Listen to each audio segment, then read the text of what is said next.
Superman. Miss Lane. We both have seen Superman. I know you Snyder people are going to come after me for this, but seeing David Corenswet in this movie made the Superman lover in me rejoice. He was Mr. Terrific. I want more Mr. Terrific. There's rumors that, and I hope that this is not true, of the rumors of there being a Mr. Terrific TV series, because you're not going to be able to pay it off. Hey, buddy. Eyes up here. What's up, my beautiful nerds? You're on Podcasting While Nerdy with Dat Nerd ADC and Uncle Black, and we both have seen Superman. And boy, do we got a lot to say. Did we like it? Did we hate it? How did we feel? This is going to be a very heavy spoilers-laced episode. So if you have not seen it, you may want to click out and go see it, then come back. There's going to be another video on this channel that is just overall views, which so be sure to check out that one, and then see the movie, and then come back to this one. But without further ado, I know we both have been like really wanting to talk about this thing, and there's so much chatter online, and there's so much stuff online, so much noise. So what did your nerd family think of this? What I think we're going to do this is we're just going to go by character. I think and let's start with the main character. Let's start with Superman, because he's the very first thing you see on the screen is Superman. So how do we feel about David Corenswet's Superman? I'll go first a little bit. I'll give my own thought, and you can jump in. Uncle Black, feel free to jump in. So I'm going to talk. Overall, I love David Corenswet as Superman. I think he's the best thing we've had since Christopher Reeves. I think he's Christopher Reeves without trying to mimic Christopher Reeves, which is what Brandon Routh unfortunately did, in my opinion. I believe Brandon Routh was basically, and that's probably what he was told to do. But I feel David Corenswet, he's a breath of fresh air when all we've gotten was Moody Cavill Superman in the past. I know you Snyder people are going to come after me for this, but seeing David Corenswet in this movie made the Superman lover in me rejoice. And David Corenswet, now I will say his Clark Kent, to me, left a little bit to be desired for me, but also you don't see him that much, and we'll get more and more into that, but you don't see him as much as I would like. But let's start with David Corenswet Superman. How do you feel about David Corenswet Superman? My favorite Superman since Christopher Reeve. I'm sorry, I left there, and I left the theater. I went Thursday. I left the theater, and I was Cavill who? Like, don't get me wrong, I'm a Snyder fan. I wish we got more, but this locked into a different Superman. This locked into the Superman that I grew up loving. He was amazing. And David Corenswet is not that big of a known actor. And he hit it right on the nose. Like, I felt, you mentioned Christopher Reeve. I also felt like it was Tom Welling 2.0 on some hydroponics, steroids. It's just the range that we got from Superman. Like, oh my God, I didn't know that I could have my behind whooped that bad. To the, hey buddy, look up here. When I saw the trailer and you compare it to when you see the movie, it kind of comes more into perspective. But the hey buddy, look up here, even when we saw the trailers, was kind of different. Always was different for me. Like, why is he saying, hey buddy, look up here? And the way he throws his hands up and all those hand gestures made no sense in the trailers, but in the movie, it made total sense. That beginning scene, which we saw in the trailer, that was the opening scene. When that verbiage came out, and we got to talk about that because there's a lot in there. Yeah. But when that verbiage came out, we see the snow, we see him here. I'm like, you gave us the beginning of the movie. And the look on his face is, what just happened? Mm-hmm. And he portrayed that of the what just happened. I'm Superman. No one's ever beaten me. I'm Superman.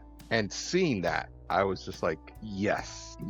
And it kind of also, James Gunn is smart because it almost played homage, in my opinion, it paid homage to the Snyderverse of, do you bleed?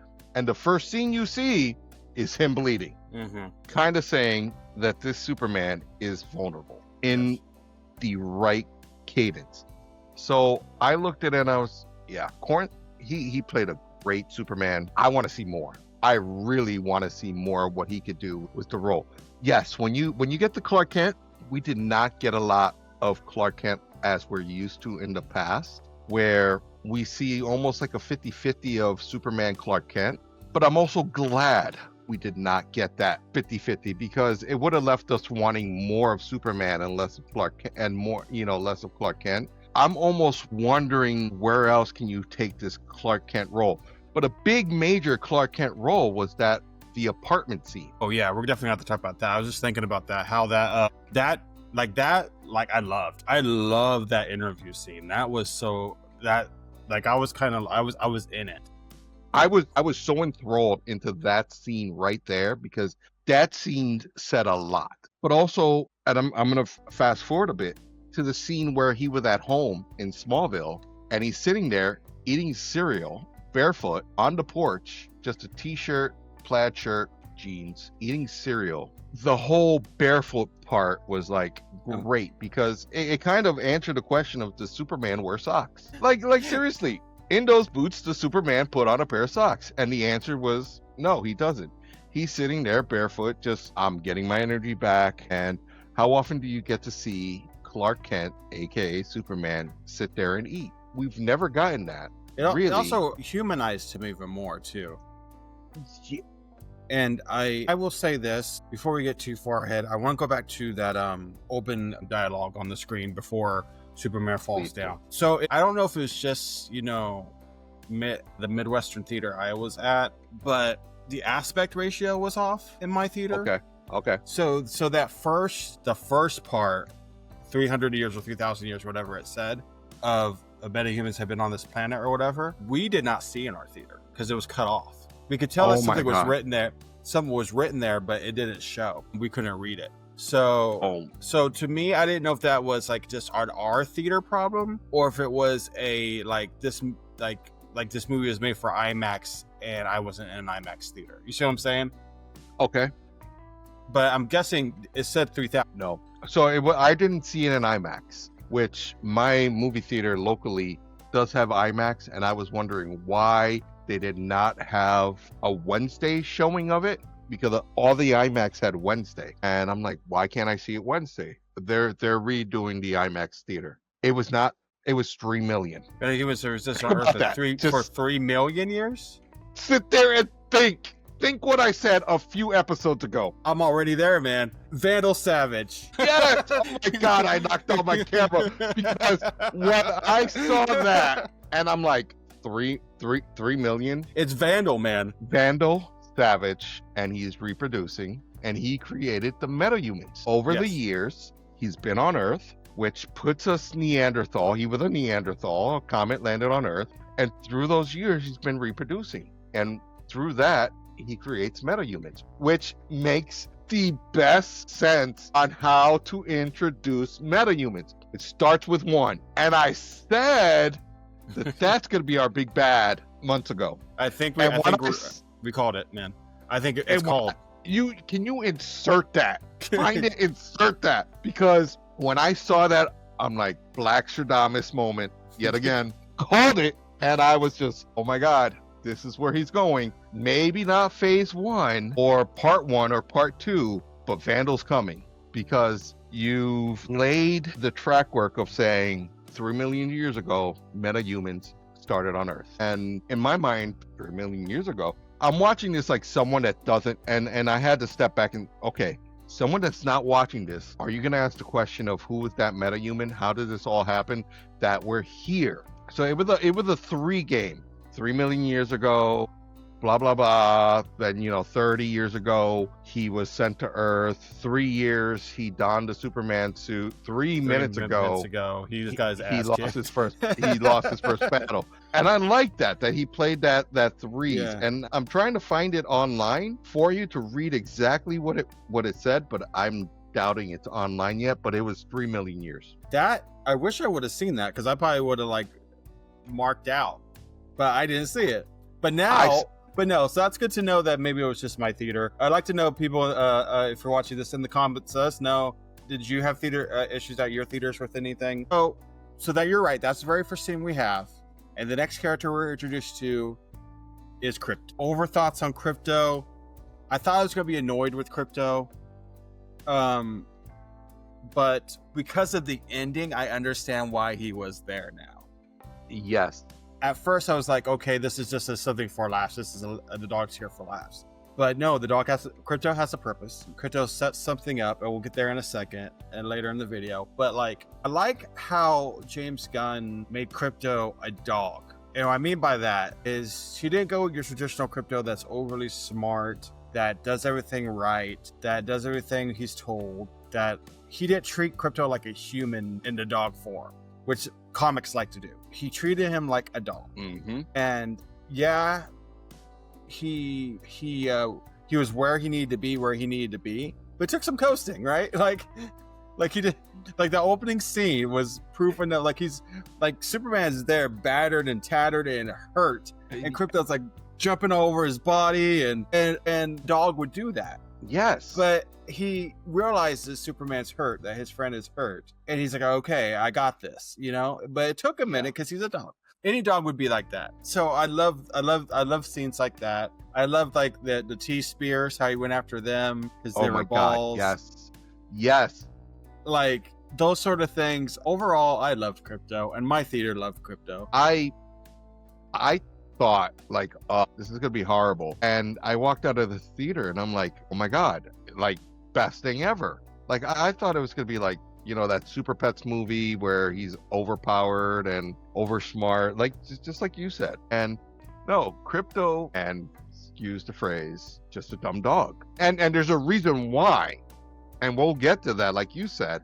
But just the interactions between Superman and Crypto was just, oh my god, that chemistry just. And James Gunn did say that he mirrored Crypto off of his own personal dog because while he was writing the movie, his dog literally ate the script. You're right. To the screenplay to the movie. So it gave us the realism of a real dog just with superpowers. But again, he honed in on that.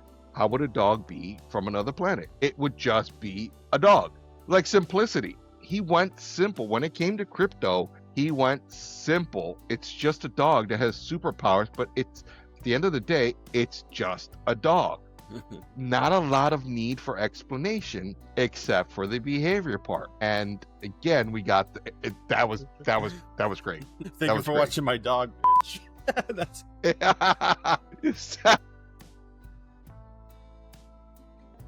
a little foreshadowing there. But no, I loved Crypto. He was great.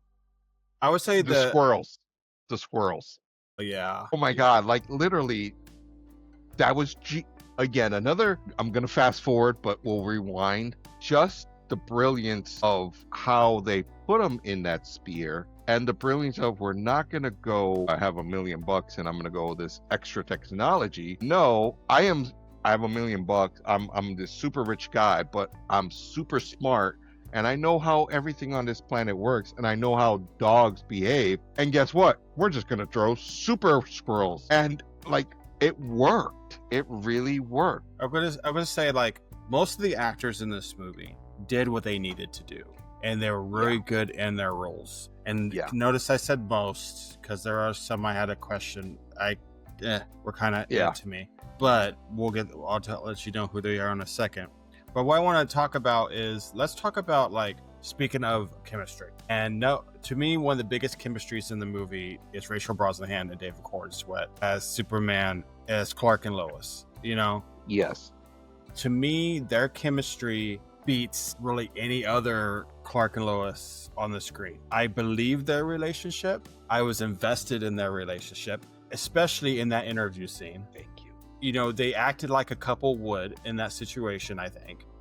Yes. You know, Clark was getting extremely frustrated with Lois. Lois is getting extremely frustrated with Clark. That whole scene was just beautifully done, in my opinion. That scene in itself sold the movie.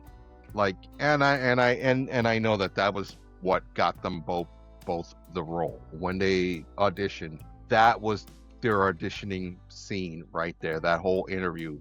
But that interview was just like, I was in it. It was a couple talking, and that's off the record, right? No, you need to say it's off the record.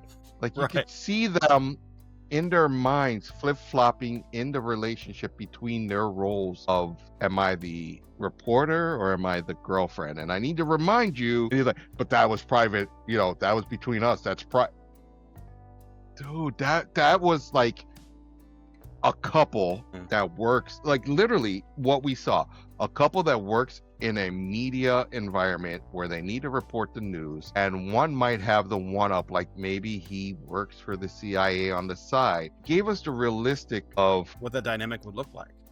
Yeah, exactly. And even in moments where his voice pitched out, like that is perfect, because any guy in that situation like would totally go through that. And I'm leaving. I'm out. I'm done. And then as I'm out, well, I knew this wouldn't work. What? What do you? Yeah. What? And you stop. You look. You think about it. Every relationship has had that moment, and I think that right there was the most important, most critical moment of their relationship. That was the part that is to me of, this is a couple and they need to go through some stuff, but this is a couple and it's real.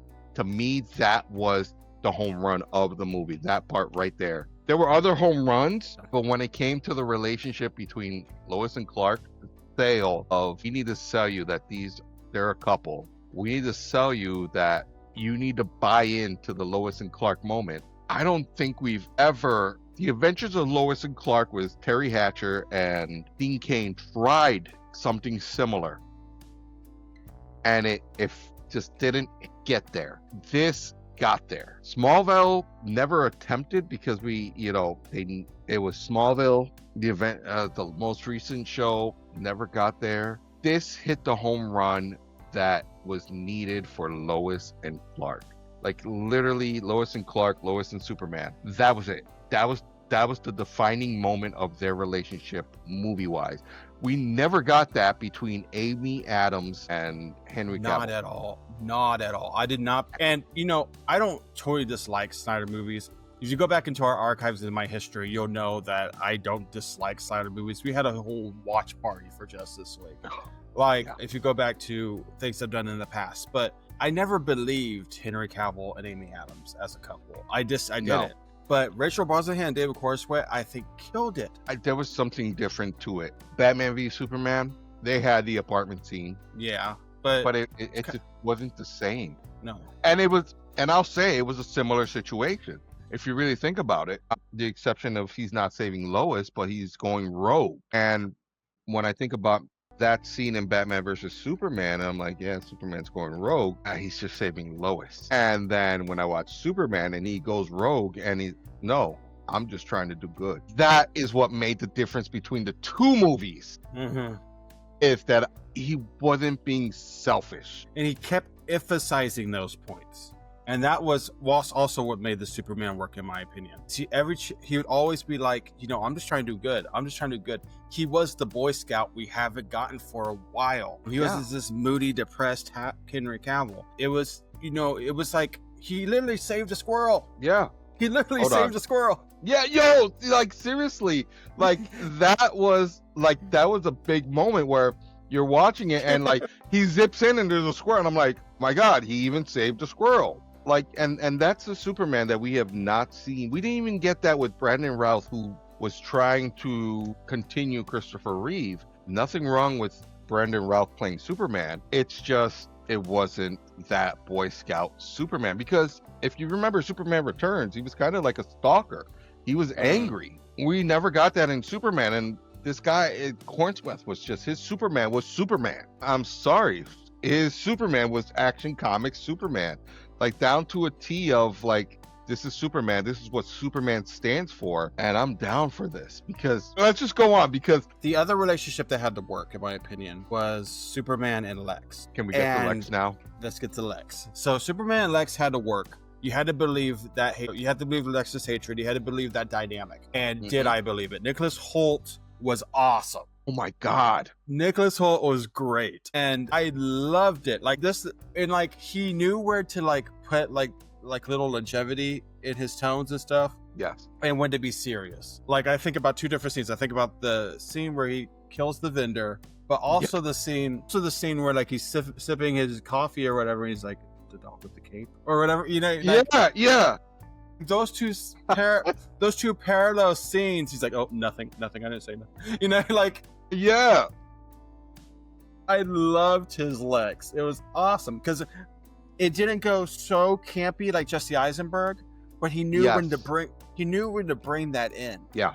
Or I would say even Yeah. Gene Hackman. It didn't go that campy either. Or Kevin Spacey. Like, he knew how to like bring all those other elements of the campiness, but when to do it. This Lex was probably one of the most intelligent Lex that we've seen, because it wasn't about the fact that he's rich. It wasn't about that. It was the fact that I am the smartest man here, or I believe to be the smartest man here, and no one respects me. And I was until 3 years ago when he showed up, and now I'm mad because I don't like metas. I'm Lex Luthor, and I don't care. It's not about the money. It's about the fact that no one likes me, and I am going to do whatever it takes to outsmart you.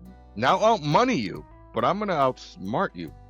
This Lex had a god complex. Regular Lex Luthor that I'm familiar with, it's like I was watching like Justice League, a Superman animated series. I will even again, and I'm going to come back here a lot of times, Smallville, where it wasn't about the money. It was the fact that I think I'm better than you. But no one else thinks that. Everybody else thinks that you're better than me. And I can't stand that because I know intellectually I'm better than you. That last talk they had at the end before Crypto went ham, that was the best dialogue, in my opinion, between a Superman and the fact that he came in and he said Lex and he laid out the dialogue, and I'm like, wow, you came in hard and you laid out why. Like the whole, where's the dog?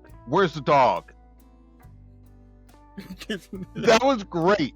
That was really, it wasn't over campy. It was just great for what we needed in the scene, because that scene was serious, and he's like, watch the movie. Their chemistry was just great. The chemistry between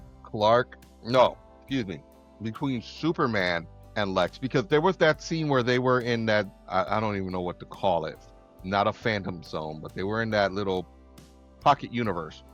And he's like, oh, I'm going to get that reporter you always do interviews with, that, Clark Kent, and I'm going to kill him next. Yeah. Dude, he's right there. Like, it's almost like, but then he's like, brawn, brains beat bronze. Lex, rewind a couple of minutes ago. You were just outsmarted because you didn't know that Clark Kent is like, I sat there and it's just like, you were just outsmarted a few minutes ago. You'd be searching the earth for Clark Kent and never figure it out. And I love the fact of how they explained that too. But all right. But yeah, that chemistry between the two of them was just phenomenal. Yeah. And while we're in that phantom zone, let's talk about Metamorpho. Like, so I was hinting at things I didn't necessarily enjoy. And Metamorpho is very much, in my opinion, a MacGuffin. He really doesn't need to be in this movie, in my opinion, my personal opinion. He is there because he can make kryptonite. And you could easily done that in other ways. You could have lined the cage with lead, or lined it with kryptonite. You could. There was no reason for Metamorpho. That's what I'm getting at, and that kind of irked me, because I'm a fan of the actor and I'm a fan of the character, but I don't think we needed him in Superman. How do you feel? No, we did not need him, because you're right. He just sat there with a handful of kryptonite, and there's so many other ways. Cried a little. Yeah, cried a little. That's just and there was no explanation as how he got there. And then 20 minutes later, he's sitting at home with his wife. And no explanation how he and his child got there, and why his wife wasn't there either, because she was harboring a meta. Like, if you go by Lex, then she should have been there also with the child. And that's where I had a hard part with. Again, Metamorpho, great character. I like what they did with him a few scenes later, and where I saw what they were going with, but you could have done that with someone else. If you were gonna look, you probably could have Plastic Man, Blue Beetle, Blue Beetle, Blue Beetle, Blue Beetle. There's a reason why I'm saying Blue Beetle. There's a tease. Yeah. It's not even a tease. It's the fact that I think Blue Beetle would have fit better there, or in a pod somewhere there, or even, oh, we're stuck in this pod. It's lined with lead. It's anti-nanotech, anti-scarab. And you could have explained that better as to why he was there with Blue Beetle, then wasted it, unfortunately, on Metamorpho. Metamorpho would have been a character that by far would have been better saved for another day. It could have been an end credit scene too. If you really needed this Metamorpho, you could have put him in an end credit scene. You could have. You really could have. But he didn't need to be in the main movie, in my opinion. Yeah, he you know. And again, the actor was great. I just, that whole, you fucking Metamorpho. You're stuck in that, and then you're like, oh, wait. You said you'll get my son out of that pod over there after you see someone get killed? Look to the pod left of you. Look to the pod right of you. People are dying all around you, man. And now you decide to be like, oh, you could get my son out? Yeah, no, that just... And where no, we're I on didn't that, buy them. and where we're on that point, that's where the movie somewhat falls apart for me in general. Is there's a lot of things that are done in this movie that you're just blindly supposed to accept, or are lazy story beats, in my opinion, or that's very convenient. I found myself thinking a lot. So one thing is this Bowser, this kaiju, right? I found myself like, okay, I guess. That's one of those moments where, I guess. Because, so, they released this kaiju, and it's like the size of a little miniature Pikachu, like a Pokemon, right? Pikachu. And it's like, oh, get bigger. How does it get bigger? How do you even have it? Where did it even come from? Who are you? Like, it's like, you see what I'm saying? It's like, stuff like that, I'm like, you just can't do that and, like, just, like, not have something there. Like, one word, where did this Bowser come from? Why does it get bigger? Explain this to me. And I found, like, the movie did that a lot. Yeah. Expected you to kind of just make it up in your head, or no? So I've been trying to hold on to this. The movie was filmed like a comic book. Pain, comic book pain to comic book pain, comic book pain to comic book pain. Sometimes you don't get that explanation until a couple of pains later. However, to your point, we never got that pain explaining that kaiju. It should be there. But I'm wondering, are we going to get a director's cut version of this? Because I want to see it. I do too, especially if it explains some of this stuff. Because maybe there was explanation in there at some point. I have a feeling that there is an explanation to it. It's just time-wise, you know, Otis, which no one caught that was Otis, and whatever that other dude was, we're releasing that kaiju. And it was just a matter of, we need to release this kaiju. It's a distraction. He gave us the why and what it's supposed to do. We didn't get the how. And I think for those of us that are more of how people, how does this happen? How does this work? If we want answers, we didn't get that. And because you're right, I wanted the how. This is the kaiju. It's a freaking kaiju in the middle of a Superman movie. You know, next morning it's giant. Thank God it was the next morning, but how did you get there? What did you do? What did he eat? What did he consume? Did you wet him after midnight? Did you feed him after midnight? I had those type of questions, and we didn't get those answers, and I was a little bit miffed about that. But I have a feeling that some of that ended up on the cutting room floor to make room for other explanations.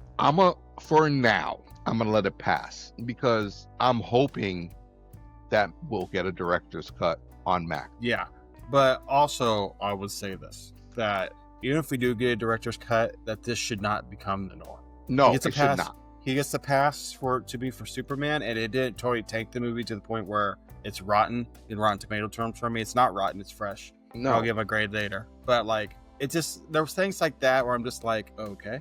You like... Yeah, there were a lot of... Point being, mutant toes. Yeah. Okay, mutant toes. What's mutant toes? And I guess we'll just go here now. I'm sorry if I jumped ahead, but we're on that topic. Mutant toes. Okay, we see it in Jimmy Olsen's phone. Oh, it's Eve Tessmacher. They're having this whole thing, but he's so turned off by her that he has her in his phone as mutant toes, but you never show us the reason why she's known as Mutant Toast. A little detail, but it could have went a long way. Even if it would have been the end credit scene, I think that would have been a little bit more of justice of explaining of why he's so disgusted of her and why he wants nothing to do with her, and she's known as Mutant Toast. That would have been a home run for me. The explanation of why she's known as Mutant Toast and why he wants nothing to do with her, because on the surface she's like this great looking woman, far be it from being, hot, but that's what they portrayed her as. But there's something wrong with her that this photographer reporter at the Daily Planet that's on the surface,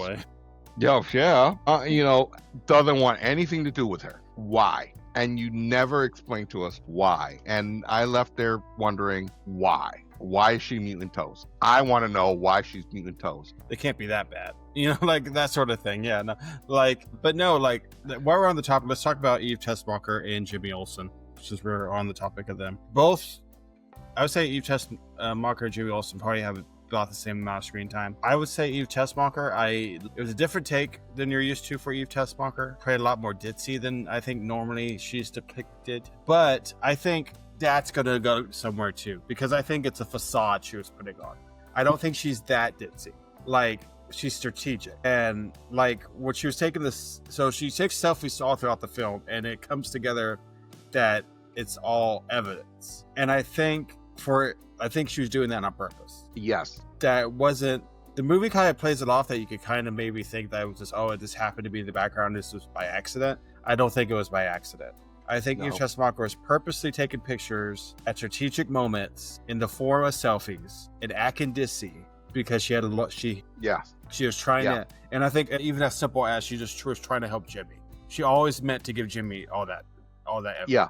Because she likes Jimmy. She's in love with Jimmy. She's in love with Jimmy more than she is with Lex. Right. And I think all throughout the film, her goal was, I'm going to gather all this because this will get me on Jimmy's good side. Mm-hmm.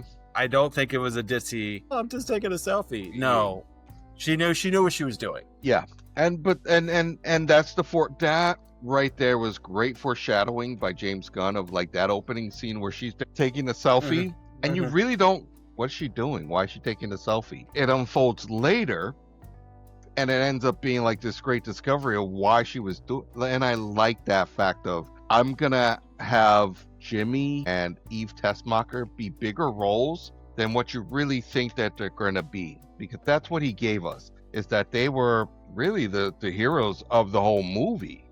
It wasn't Superman, it was Eve Tessmacher, this not that intelligent, or we think not that intelligent woman, and Jimmy Olsen, who's never been played greater than right now than in this movie. The best version of Jimmy Olsen. In Snyder's movie, he dies in the first 5 minutes. Like seriously, my God, he killed Jimmy Olsen in the first few minutes, or he turns into Guardian in the CW verse. Right. But no, I'm interested to see where they go with Eve Tessmacher, especially since we have the engineer. Because if you know anything about Eve Tessmacher, she kind of is basically the engineer at one point. Yeah. And so I don't know if we need that version of Eve Tessmacher. No, I don't think we do. I like the split between the engineer and Eve Tessmacher in this movie. I think it was needed because you needed that separation of the two different Eve Tessmachers. I think that that's what made Eve Tessmacher and the engineer. I think for those that do know, you would appreciate the split between the two. The engineer gave me more of a Mercy Graves type feel. And I appreciated that because and not that I can recall, I don't recall ever having a Mercy Graves and a Eve Tessmacher at the same time. We might have. No. I just don't recall it. And I think that's something that we needed, because a lot of times everybody's like, it's Mercy Graves, that's Lex's go-to person. And a lot of times there has been that confusion where Mercy Graves, that's Eve. No, that's Mercy Graves. That's different. I like that aspect of the engineer. I wanted more of her, of the engineer. And I want to get there because that was another character where, and this is, I don't think no fault to the actress, because there wasn't really much for her to do, unfortunately. Yeah. But I felt like you said, I could use more from her. I felt like She was just there as, muscle, really. And there was really no, I thought because you put the engineer in this movie, there was going to be a really true reason for it. And I thought there was going to be more of we're going to sprinkle in some backstory, somewhat start to understand the authority sort of thing. Like, even if it's like name dropped here and there, or like, I'll send you back to Midnighter or something like that. Like, or whatever it is. Like, I feel like there's going to be something done with her. And it wasn't. And there's like, she's another character you could put anyone in that role, any character in that role, and have the same movie. There was no reason for it to be the engineer, at least from what I'm seeing. So I'm going to disagree. There was a reason for her to be there, and that was to counterbalance Mr. Terrific. That's the only reason why I could see her being there. But Mr. Terrific is on a whole different level than her. And that's where I guess he's going to have to be next. Because that whole Gotham, that whole Metropolis Stadium scene, there should have... It really started as a 2-on-2, and there should have been more of Mr. Terrific going at it with the engineer, which is what I was expecting when I saw, and we didn't get that. And I was hoping, like, oh my God, these two are going to go at it, and we didn't get that. And it fell short for me because I'm like, well, then why the hell is Mr. Terrific here? Why is she here? Like, I get what they did, but again, it could have been any other character because Superman doesn't need to breathe air. Superman could, as long as he's in outer space where there's a yellow sun, he could exist. So you filling his lungs full of your nanobites is not going to do anything to him. To your point, to the point you were making, like, engineer could very well have been Mercy. Yeah. Because to me, there was I felt, like I said, to me, like, if you're putting her in this movie, it's because you're trying to set the groundwork for the authority, and you didn't do that. Yeah. There's no reference to anything authority. Nothing. You're totally right. And that's where, and you had every opportunity. You had a huge, this would have been a great place to just name drop the authority, and they did. And it should have been 50-50 high. She should have been Mercy Graves, more of like Lex's bodyguard, and she would have stood out a little bit better, especially at that scene with Krypto. Because she wasn't needed anywhere else. Like, he pleaded to her, she doubted herself, but I think that would have played a little bit, that whole stadium scene. Well, we figured out who that was like 30 minutes into the movie. Yes. And the reason, like, for me, like, the second they got into the Fortress of Solitude, I immediately knew who Ultraman was. Because I'm like, well, obviously you're a clone of Clark because you gained access. Yeah. Go ahead. And furthermore, how the robots initially reacted. Their greeting. Yep. That gave it right away that they sense his presence. But the way that Lex responded of like, whoa, it disappeared. And he's like, nah, that's perfectly fine. I got it. I just needed to know where it was. And I'm like, I reached over. I'm like, that's Ultraman is a clone. Right there. That, like, right there when he said, don't worry. Like, Ultraman's like, right there, you gave it to me of, come on, just show his face. Just prove me right. Just prove me right, because it's all I need. I will say, so I guess we're going to pivot to Ultraman. I got to say, though, for a second there, I was looking at Ultraman and I'm like, kind of looks like Cavill. I was wondering if that was going to be the reveal, but then, like, you look at him a little bit and all right, that's not Cavill. But when they showed the black hole foreshadowing, I'm like, okay. But James Gunn tends to do that. He tends to, for the mark, use that term, mark of a comic book fan. You know where that's going. You know, like right there, I said, okay, I know what's happening. I know where that leads. Okay, all right. And then we see the fight. So, like, they foreshadow, he doesn't get sucked in. Yeah, okay, we knew that, with the little squid head of Metamorpho. And then when Superman's having that battle with Ultraman, who was also the Hammer of Baravia, which we all knew. And they jump in, and I'm going to call it Phantom Zone, just for lack of a better term, Pocket Universe, Phantom Zone, whatever the hell they were in. And they're having that fight. And I'm thinking, where's that black hole? And out of nowhere, they just end up landing there. I'm like, okay, I was right. Bye, Bizarro. Right. We haven't seen the last of Ultraman. He's coming back as Bizarro. That's what's happening. And it works. It works. I'm not saying that that's not Gunn shouldn't have done that. Like, No, perfect setup. mhm. Perfect setup, because even Lex said he's a dumber version than you, and I'm just like, okay, all right. It's a great setup because he doesn't have to come back in the next movie. No, it could be He could 2 or come 3 back. movies down the line. Yeah, you just save him for a bit. You don't need to, and I think that you can make that into a movie by itself, like a Superman 3, where he is fighting Bizarro, because he didn't have the. If it wasn't for Krypto, Right. he would have lost. Like, honestly, again, the intelligence of just knowing what your dog could do and how unruly your dog is of reality, that's another great of Krypto does not know the difference between the two of you, because it is you, and Krypto's gonna have fun and play around, and he's gonna listen to the voice that he understands, because guess what? He doesn't talk. Ultraman doesn't talk. And that's where he had the edge over Ultraman. And realizing that Lex was capturing cameras and had cameras all around, and what does Krypto like to do? Play with, every little toy that he could find. Again, great foreshadowing when he was going after the T-Spears. Yeah. So I love that little dynamic between Mr. Terrific and Krypto. Oh my God, yes. How Mr. Terrific was so annoyed with Krypto, because I think most people would have been. Like, Yeah. I love that. And he's like, I don't got time for this. Like, I loved that. And I loved how Lex controlled Ultraman almost like chess. Yes. And I love that, the whole A1.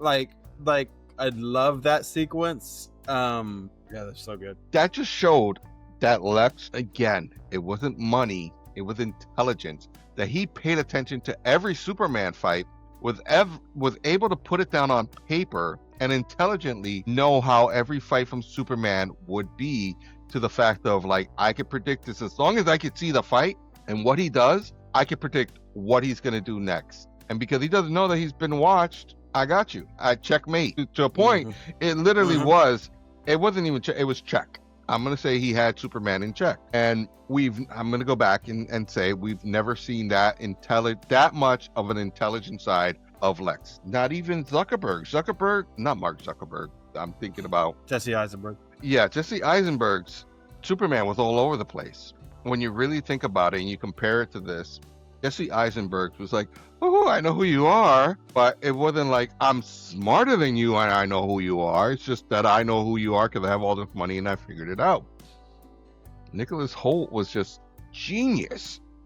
They made his Lex be the true Lex that is a genius. Oh my God. And I just had a thought. We need a Mazo. That needs to be a Justice League movie.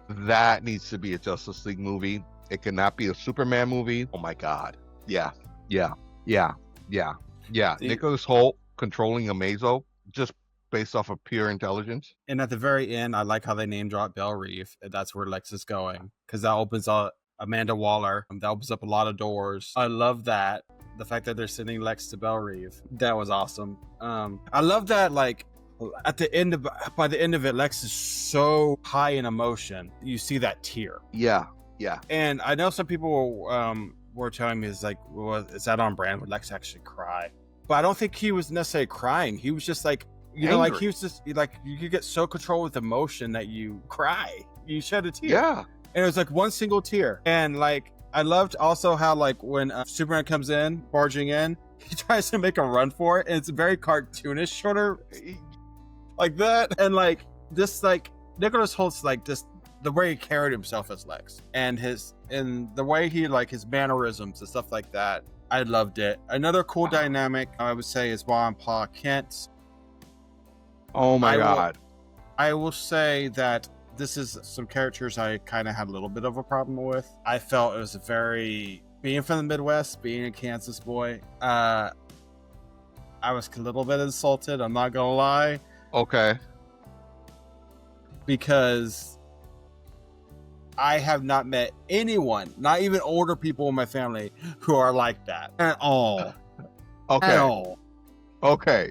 All right, but I gotta tell you though, I get where you're coming from. I think Gunn went with the generalization of the age and the culture and the technology of where they're talking to the cell phone like this, and do you hear me? I honestly, it didn't matter where they were from. For me, that was just perfect of showing that gap in generations with technology, and the fact that she has it on speakerphone, but she's talking down to the phone like this, as Like if those sort of things are fine, but it's just like the way they talked okay, and come look at the box. Like okay, I was like, you're doing too much. I'm sorry. Okay. Like okay.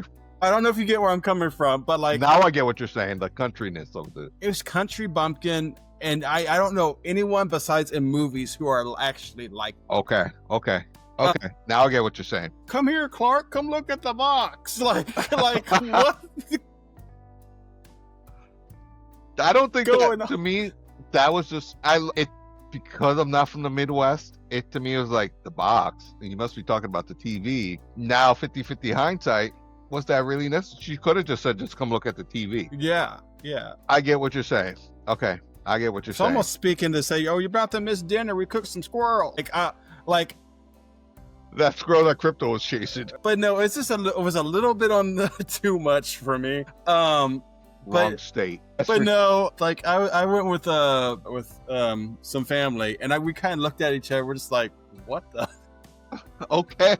But and I'm pretty and like that to get like no reaction from our theater, because I think Really? like because I felt like more so than just me. You could to let me know in the comments if you have this kind of feeling. It was kind of like we're being made fun of right now. Okay. And Okay. but I see that. but as far as the like Pa Kent Clark relationship, Oh my that God, conversation that's on the porch was great. I loved how like when they initially bring Clark in and take him to his childhood room, Pa's very emotional. Lois says something to the fact of, is he going to be okay? Meaning more so Pa Kent than Clark. Yeah. And Ma Kent's like, he gets like this when it comes to Clark. Like that, like I believed that parental love. Yeah. But take the country bumpkin out of it, please. I never even thought about it that way. Okay, I see what you're saying. But no, I think this was a first for a Clark and Pa Kent. Unprecedented, because we've never had that. Like, if you really think about it and you go back, it's cinematically. Pa Kent's always been this tougher guy. I'm not sensitive. Clark, you gotta do this. And it's over and over and over every time. I think the only time we didn't see it was Lois and Clark. I loved the fact that that's my little boy. I love him to death. I'm emotional. I'm a crier.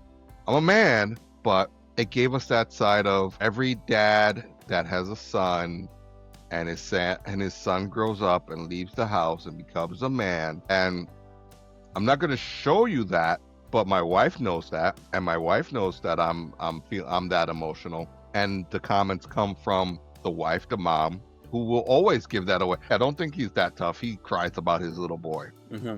That's a fact. Dads, when it comes to their kids, are very emotional. Be it a son or be it a daughter, dads are very emotional when it comes to their kids. And that caught me, like, me being a dad of two daughters, like I could see that. I could believe that. You're sitting on the porch, your child and it doesn't matter if it's a son or a daughter, your child just is hurt and there's nothing that you could do, and you are worried, and what can you do, and you can't do anything, and you're emotional. And then your child is, you have that heartfelt conversation. It didn't start as the heartfelt oh, we did this and we did that, and then it turns into like, I'm gonna lead into what I really want to say, but I'm gonna scurry about it, going roundabout way. And I enjoyed that. And like, Gunn's a genius. He hit the whole parental conversation perfectly, But yeah, now that you're telling me, again, because I'm from the East Coast, so like for me, it was just like, okay, well, I guess so. I'm just gonna believe what I see because the box,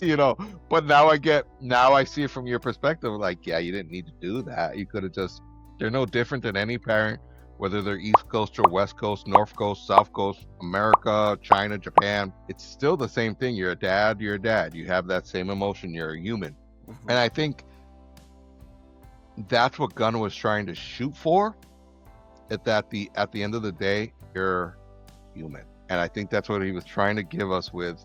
Doesn't matter what planet he came from, is that he's human at the end of the day. And the emotion from Clark, like when you watch the trailer, it doesn't do that scene any justice. I mean, it looks a little goofy, but the context of that hug and why he grabbed him like that and why he looked like that just paid it off. Another scene, no justice in the trailer, but the payoff is in the movie. You felt that. You felt it. I felt it. I really did. Yeah. And I mean, see, I think this is the best paw kit we've gotten on this overall. Yeah.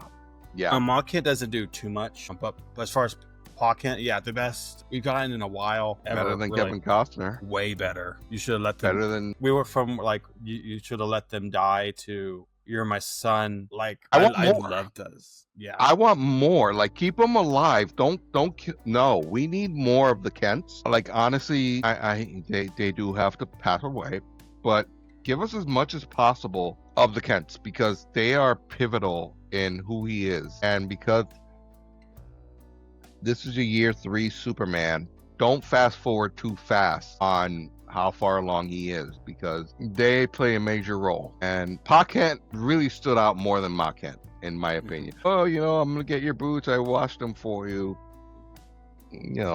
But it really, the Pa Kent comes out, he's really silent, and then he has that talk. The silent dad who gentle giant.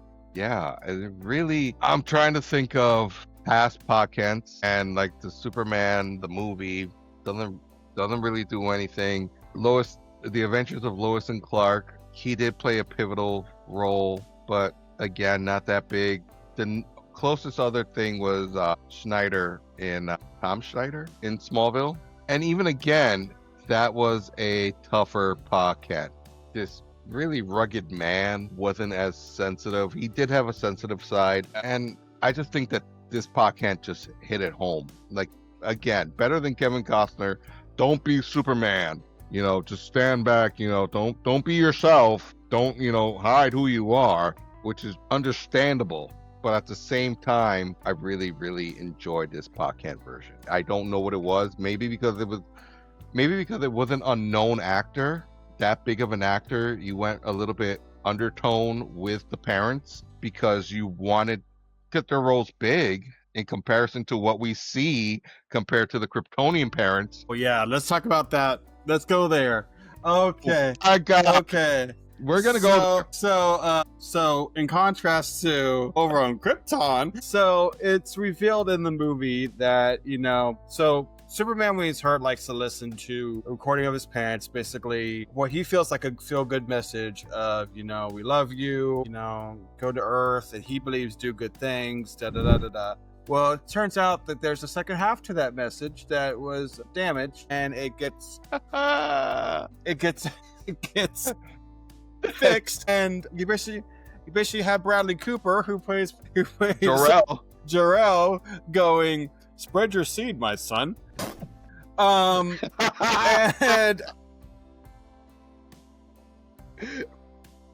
take over Earth, which I felt like I was watching The Hangover. And I'm like, okay, harem. Yeah. So that whole part. Yeah. How you feel? And I'll go. How do you? The context. Okay. The context. It wasn't the context that made it for me. It's the fact that they spoke Kryptonian. I enjoyed that part. The fact that he's sent from another planet. He knows English. He doesn't really know Kryptonian, and he needs his Superman bots to translate for him. I thought that was really something that was new, because in every other movie they spoke English, and it's kind of like, dude, bro, you're from another planet. How do you know English? Yeah. So that was the first time that it's ever happened, and I was glad about that. Spread your seed. The whole new thing that okay, so we've had the Conquer Earth part before, and again, it's been that's not far from truth. It's one of those things. It's in comics. That Kryptonians aren't far from the Saiyans. They're similar. Spread your seed. Okay. I think his exact words were take many wives. Yes. Oh my goodness. Oh my god, that was great though. But how do you keep a straight face? Like, did anyone tell Bradley Cooper that that's what he was saying? Like, he's reading the script and he's reading Kryptonian, but I would be like, what am I saying? No, don't worry about it. We'll tell you in post. My I wonder if he's there at the premiere and he's actually seeing for the first time what he's saying, take many wives. Okay. Was I never knew- Laura? Was Laura Mantis? Yes, that was I Mantis. thought so. So I like that. I like how they explained it, that it got damaged. That was great. Take many wives. But I love how they made that kind of like a silent joke throughout the rest of the movie. Oh yeah, they just kept dropping the word harem all over the place. Yeah, and I love that fact that they turned it into a running gag. Again, it's one of those things of 30 minutes later we're going to refer to something that happened previous in the movie. You really don't get a lot of that lately, and you get that in James Gunn's movies, though. You really do get that a lot. Let's talk about two elephants in the room before I want to leave someone for last, because I think that character is getting a lot of more love than what anyone had thought about that he would. Before I let you pivot there, I want to bring up the fact that this is this whole take me why spread your seed thing is getting a lot of traction on the internet. One of the main reasons why people really dislike this movie. But like Uncle Black said, not the spread your seed part, but like Take Over Earth is not too big of a depiction, too far from some source materials. But yeah, it's my overall view on this is I am not going to defend it, because I think this is one of those decisions where it didn't need to be done. I get that it's a plot device to get people to hate Superman and start siding with Lex a little bit more, but like you could have done that in other ways. Like, this is a decision I won't defend, but it's canon now, so we gotta we just have to roll with it. And this makes me wonder, like, if we do get a General Zod, like, what's difference between him and Kyle's parents? Deal before Zod. That brings a whole new meaning, doesn't it? Like, okay, all right. I don't mean to insult anybody. Forget. You know what? Let's just keep going before I say something that's gonna get us canceled. Nope. Where were you gonna pivot?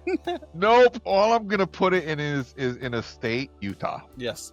Yeah. Yeah. Were you gonna go to the Justice League gang next, or were? No, I wanted to go to the bot. Okay.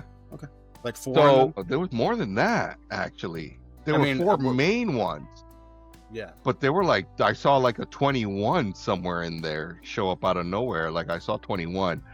Again, not new to Superman. And we encounter them right off the bat at the beginning of the movie where he gets hurt. He goes to the Fortress of Solitude and he's greeted by them. And 4 is the main one out of all the, as he calls them, Superbots or Superman bots. Gary. I love that. And he has a hatred for crypto. He does not care for crypto whatsoever. Understanding why is where crypto comes from is a big reason as to why he doesn't care for crypto. And the fact that they just I gotta go back to crypto again. The fact that they just let crypto go ham at the Fortress of Solitude, like, he's not our problem. You brought him here, not our problem. We can't control him.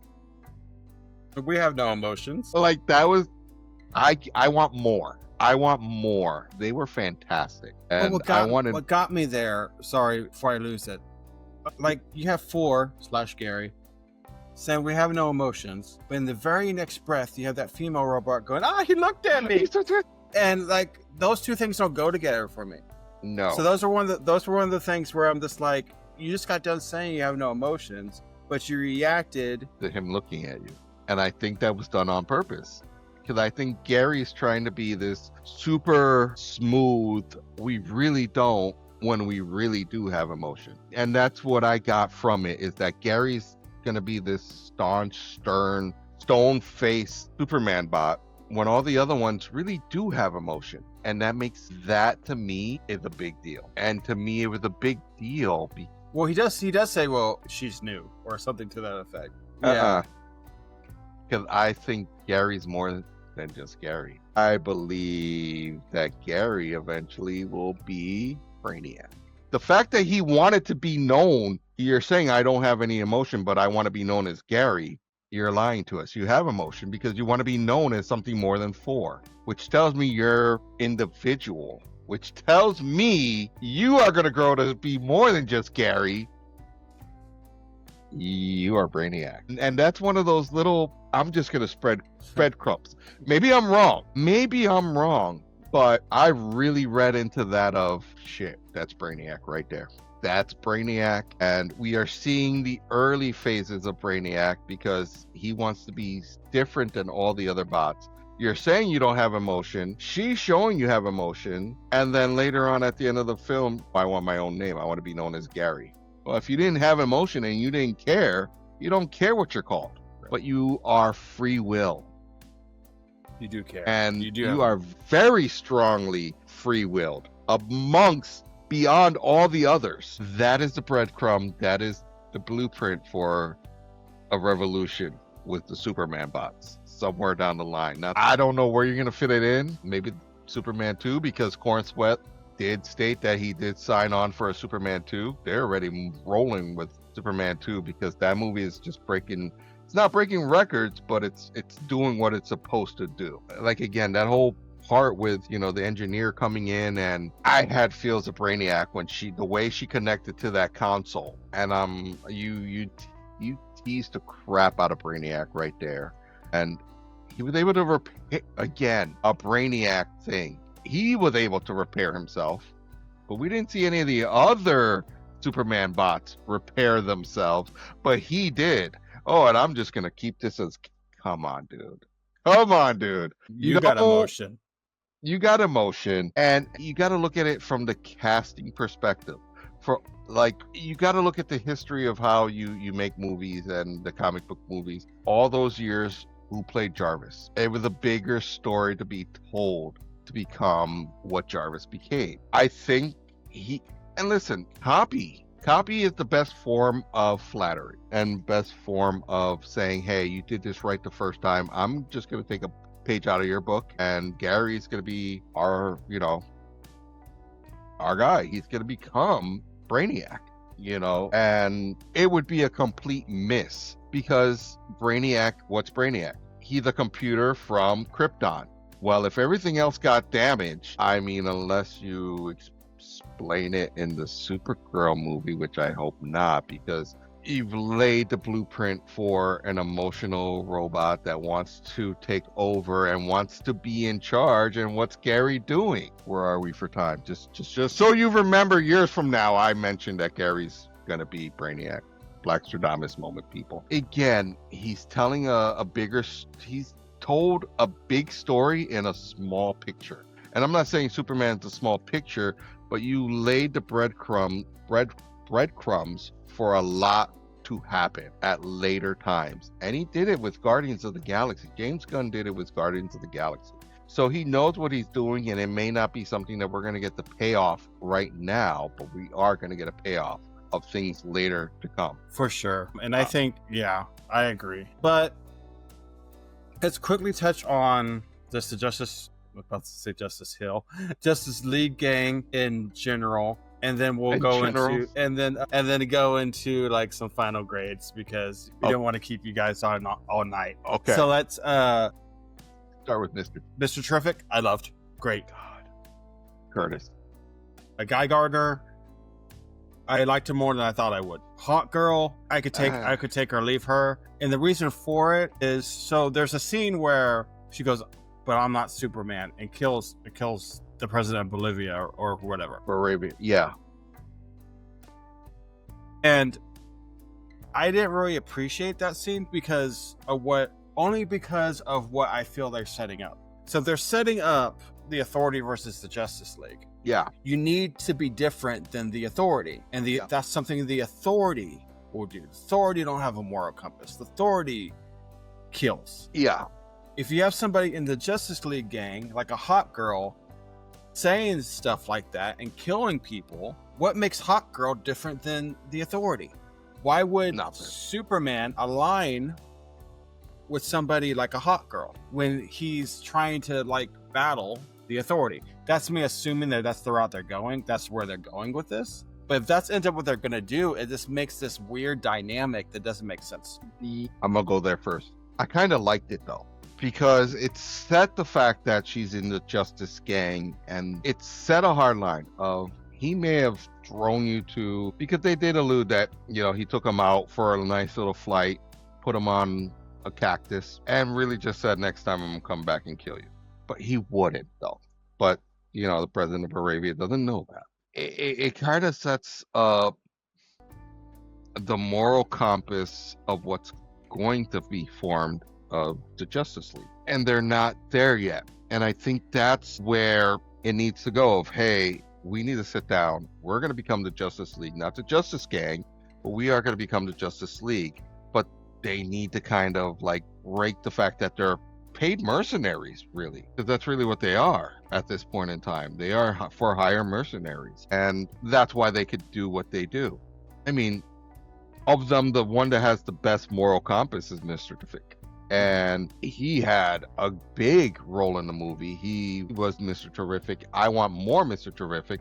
There's rumors that, and I hope that this is not true, of the rumors of there being a Mr. Terrific TV series, because you're not going to be able to pay it off.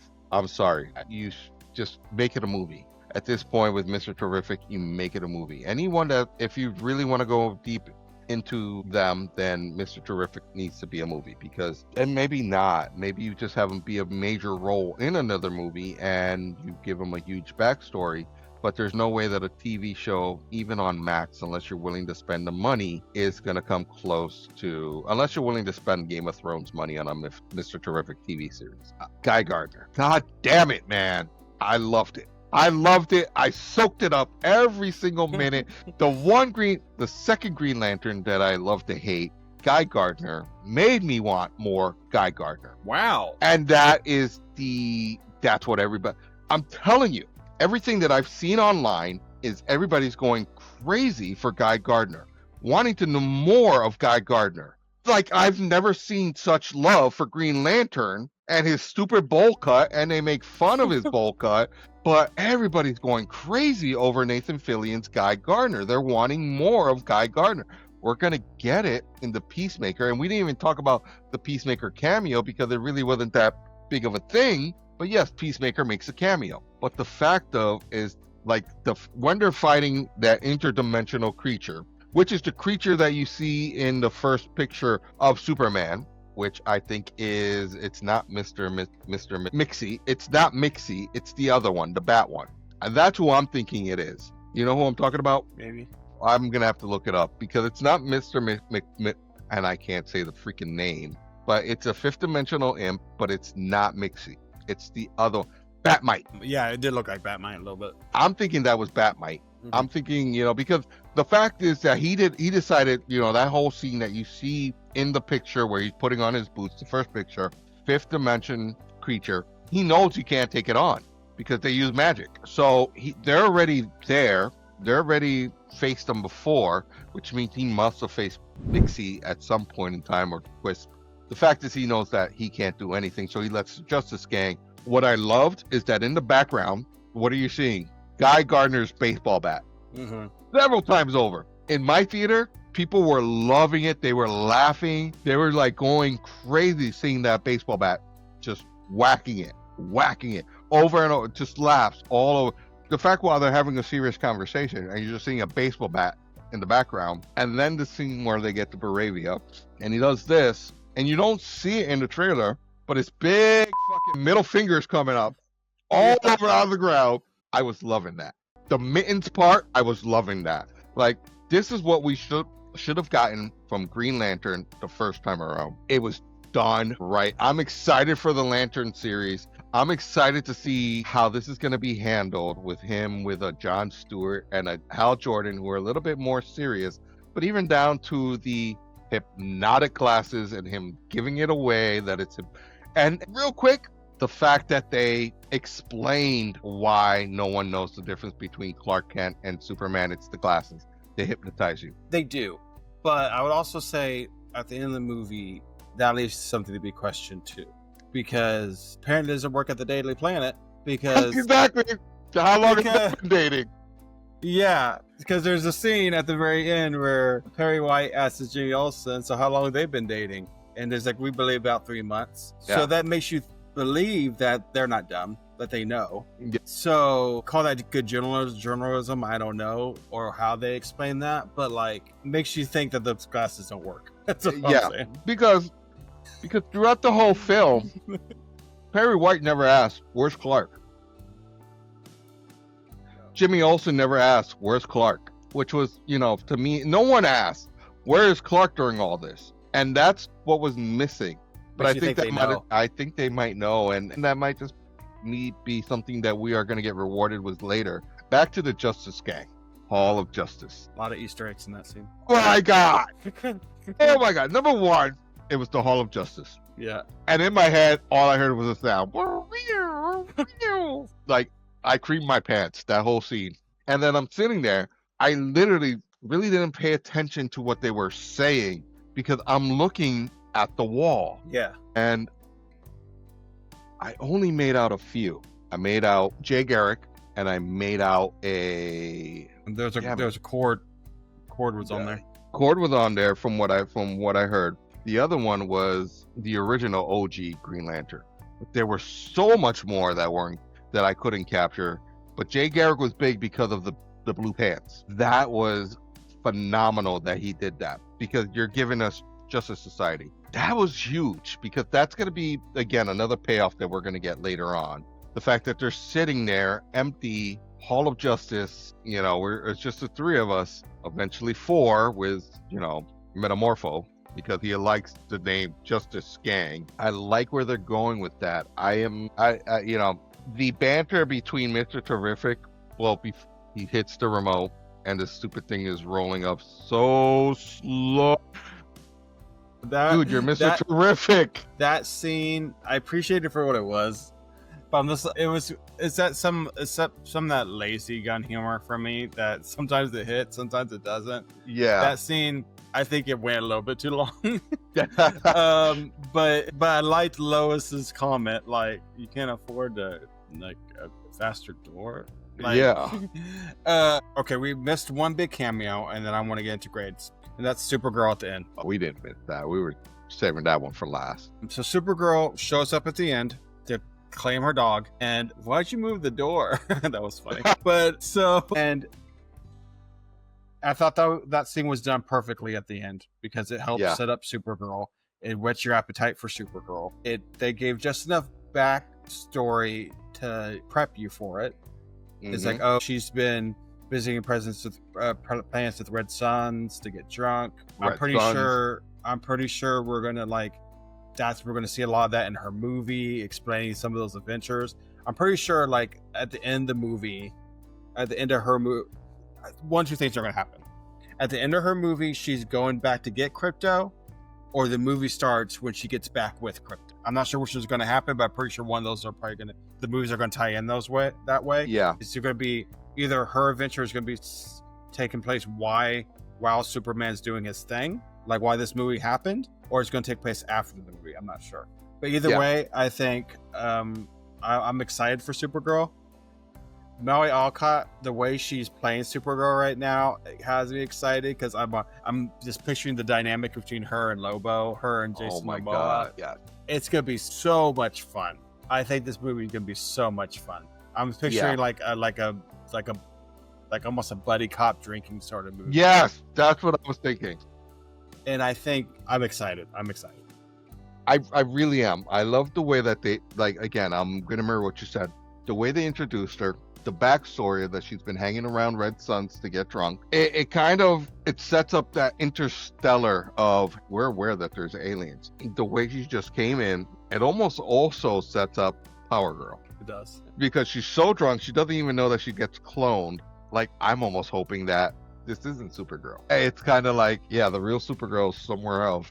This is who you think is Supergirl, but it's really not. And then that whole, I need an identity, and then we get hit with the real Supergirl. So, which would make, it kind of would make sense of why she's going around the red sun getting drunk and blah blah blah, when Supergirl is a little bit more serious. And that's going to be a whole dynamic because now Clark's not used to that. He's used to like, I'm wild and all this, when she's really more like him.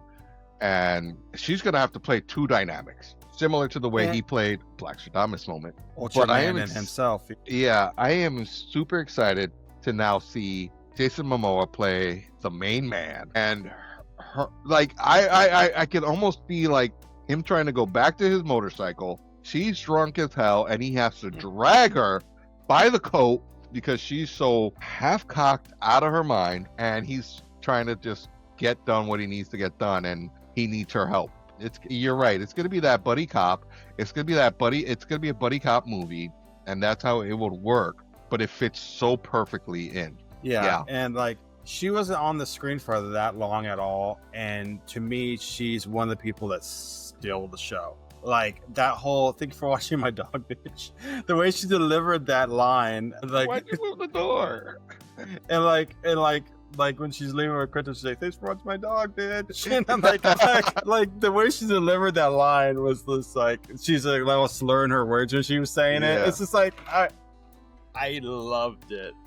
And the way like her and Krypto were like messing on the ground and playing, and like she was just having the time of her life, and like, you like, to the average person, like, we would be hurting, we'd be dead. You see all the like, she's like being pounded into the ground, and oh my god, it just, I can't wait, and I'm hoping it's more. This is why she didn't help, because this is what she was doing during the movie to help explain it, and then we go from there. I am all in on a Supergirl movie. I think that just I'm all in. I'm very much leaning toward, I think it's going to be that her movie takes place while this Superman's happening. Yeah. God, just, I'm so excited that she's oblivious to what's going on Earth because she's just wasted. Because she doesn't care. Now, I want to ask you, before when we were in Lex's Phantom Zone, was that a white Martian? I was wondering, but I'm not positive. I need to watch it another time to like really lean in. I want to say that's a white Martian. I'm almost 85. I'm not Black Stradamus sure, but I'm almost 85% that was a white Martian. And it kind of, because they mentioned Martians, and it's kind of like, you mentioned Martians, but here's a white Martian. Where's Martian Manhunter? It's kind of like you're again, James Gunn is breadcrumbing it. You're not giving us everything, but I would have loved to see that. Now, I also, real quick, the reason why I mentioned Blue Beetle, because I think the interaction between, and it's normally Booster Gold, but a Blue Beetle and Guy Gardner would almost kind of make up the fact that we don't have Booster Gold yet. But I could see Nathan Fillion coming back and doing a movie with a Booster Gold.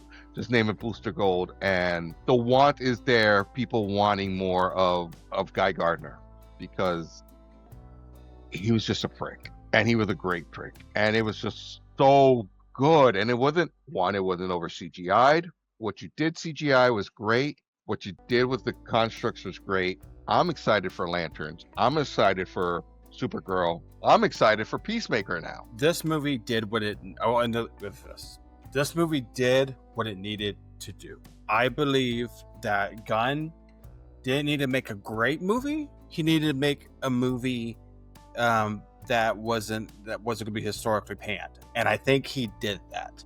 He set up, because if you look at the scores right now, it's like in the 90% approval rating across most platforms for the audience score.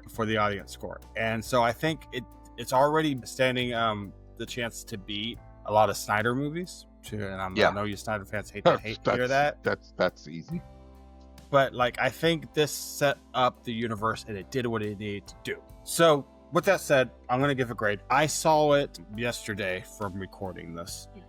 We're recording this on Sunday. I saw it on Saturday. A Saturday open weekend. With having over 24 hours to sit on it, my grade has changed from what it initially was. And I'll tell you what it was and what it is now. So I initially walked out of the theater. My initial thought was to give it a B-, because some of the things I saw in it were, from a movie standpoint, kind of unforgivable for me to not really think it deserves an A. And that goes to like the whole kaiju thing we talked about, God. to, you know, the whole, you know, this lazy plot points that Metamorpho, like, not really understanding his purpose, things like that, that kind of, from a story writing standpoint, kind of brought it down a little bit to me. Now, having enough time to sit on it, I thought I was going to be able to give it a B plus and budge a little bit. But I think I'm still sticking with that B minus. I think there's just there's some stuff here that it wasn't a tight movie in the sense of a story of some at points. Yeah, I think a B minus is fair. How about you? I'm on that cusp of B plus A minus. I look at it from the standpoint of I have to look at everything that we've gotten from DC in the past. And I'm huge for the Snyderverse, but I'm also huge for following source content. And this kind of follows source content better than anything else. It follows source content in an original manner, if you understand what I'm saying. It took from different places, from a lot of different perspectives, but it kept all those perspectives true to form. From the Guy Gardner, girl, I guess, Supergirl, Mr. Terrific, Lois, Clark, the Superbots, Crypto. It gave us a lot of all that. And when I look at it, I give it the foresight of where can this go? And look at who's helming this. And what just popped into my mind is Supergirl's not here for Superman. Supergirl's here for Legion of Superheroes. There's no reason to have two super beings from Krypton around. That's just too much going on at the same time. Yeah, and Superman was underpowered more than he ever has been, and I like that. I'm sticking with the A minus B plus, just simply because this has the potential to grow, and I'm excited to see what we're gonna get out of this. But I will stake this now, people. I need something that says Black Stradamus moment to close this out. Vandal Savage, we're gonna get Vandal Savage. Legion of Superheroes, we're gonna get that. Something epic with the Lanterns and Bizarro all set up, and keep kaijus out of it. That's the only thing is and Mixie. We're gonna get something with that, and maybe we'll see that more in Supergirl Women of Tomorrow. Yeah, the kaiju was random. It really was. Yeah. So that's all I got to say, though. Again, A minus, B plus, but better than what I was expecting. I would agree. To me, it has rewatchability to me. It's probably I don't own physical media that much anymore, but I definitely will try to own it on digital when it comes out for sure. And it has rewatchability for me for sure. So yeah, a B minus is not me bashing it at all. That's a very good grade. So what did you guys think of it? Let us know in the comments. Let us know on social media. I know this movie, in some sense, people like to say it's divisive. I say divisive in quotes because I don't consider 96% on Rotten Tomatoes that divisive. But on Twitter, there is a very loud audience against this movie. And that could just be the demographic of X. But I don't know. But yeah, let us know in the comments what you think. I'm not gonna go further than that on that. I'm not gonna go there. I was so mad about that because, yeah, what I will say is go watch this as a movie and nothing else. No subplots, nothing else. Look at when the movie was. Just go watch it for a movie. That's it. That's all I'm saying. Just enjoy it. And I gotta say what I always say. I gotta leave you with this. I gotta give you one time for the one time. That's keep it nerdy and also drink up. Drink up, super fans. We forgot Frank Grillo. Oh, we did. There got to be another part. We love you. Peace. Take it easy.